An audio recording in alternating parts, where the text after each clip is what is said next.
Hello viewers, hope you all are fine and having some great fun. In this video, we are going to learn how to insert hyperlinks in MS Word. So to insert hyperlinks, first you have to click the text on which you want to add hyperlinks. Say I am selecting this, how to insert hyperlinks in MS Word.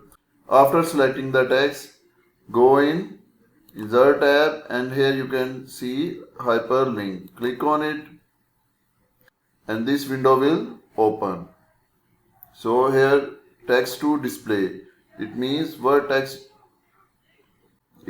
on what text you want to add hyperlink. So I have already selected this, how to insert hyperlinks in MS Word.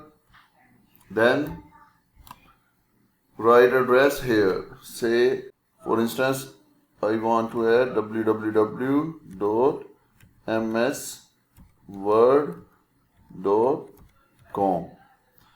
So after writing address, click on OK. Now hyperlink is added. When you will take your cursor on this, you can see www.msword.com. This is how you can add hyperlink in MS Word. In the end, please like and share this video and do subscribe our channel. Thank you.